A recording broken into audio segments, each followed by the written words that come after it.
garden on a windswept slope in North Devon, sandwiched between Exmoor and Dartmoor, is Carol Klein's idea of paradise. Carol, what brought you down here? Well, I've always lived in the city, Manchester and London, and I've always yearned for a garden. When I got the opportunity to come and teach down here, and then to buy a piece of land with a cottage attached, I thought my dreams had come true. It didn't look quite like this when we moved in. We've done a lot of work. And the more I did, the more I got interested. First of all, it was weekends and after work, and eventually it became a full-time occupation. I now run a small nursery which supports the garden and us.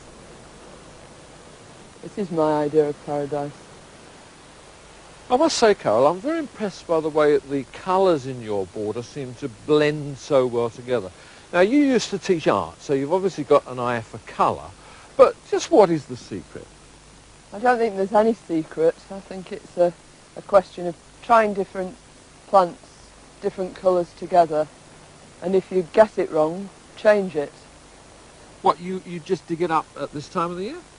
Yes, even at this time of the year, if something is in the wrong place, providing you water it well beforehand and look after it when you've moved it, plants don't generally come to any harm. Oh, that is very encouraging for duffers like me, you know, because that means it's just a case of trial and error.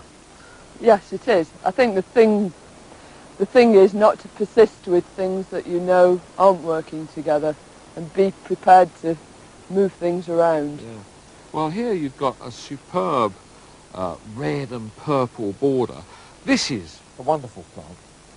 Yes, it's a beautiful perennial wallflower called Jacob's Jacket, because of the way the colour changes in the flower. It really is lovely, isn't it? And the foliage of that Cimicifuga, very nice. An excellent foliage plant and very pretty plumes of flower later on too, but something to look at right from April through to October, November. And the plant that really hits you in the eye is this really deep crimson. Yeah, this is Theoseum. It's a sort of thistle, not prickly at all, but very easy to grow, easy to cultivate, and eventually builds up to make a nice clump. And one step further around the spectrum and we come to this really hot red border. Yeah, I find red a very difficult colour to use, and I tend to cheat by putting all my reds in one place. This is the red bed. Well, it's certainly very effective. It really catches your eye as you come round there. This little scabious is very nice. Yes, it's a lovely plant, very easy to grow. Now called Nautia Macedonica. Lots of flowers, and it flowers continuously through till about October. And just peeping through underneath there is what looks like a stachys. Yeah, again, quite an unusual plant. It's Stachys coccinea. It's from the Mediterranean, so not reliably hardy. If it's well drained, it should do all right almost anywhere in the country, but it's very easy from seeds or cuttings. Do you think it's worth me giving that sort of thing a try out in the Midlands? Yes, if you put it in a hot, well-drained border, I think it would probably survive.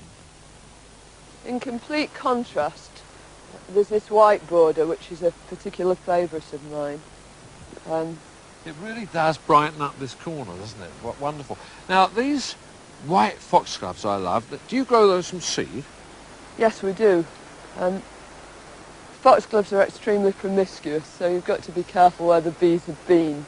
But it's quite easy to tell the difference between the purple one and the white one at the seedling stage.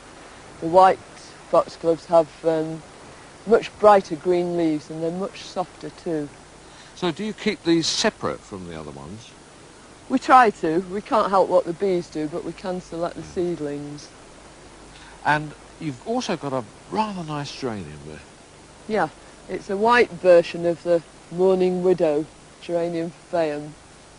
Much prettier, I think, and much more visible. And a much happier plant, really, altogether, isn't it? Definitely, yeah. Now, yeah, I notice you're cheating here and there, Carol, with quite a few plants in pots dotted around. Yeah, well, we don't think it's cheating, but for instance, there's this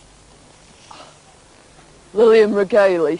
We tend to grow these in pots because they don't really thrive in our heavy clay soil, and then put them into spaces where perhaps we've been growing something else earlier on, or, as in this case, just plonk them down on some of the stepping stones to continue the colour throughout the summer.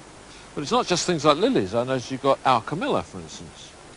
Yes, a lot of the alchemilla in the border looks as though it's planted here, but we grow it in pots.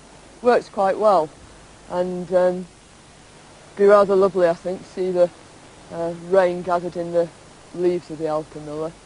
One of the nicest summer sights there is, I think. I notice you use a few native plants as well. Yes, we do, quite a lot. And also some varieties of native species which have got interesting characteristics.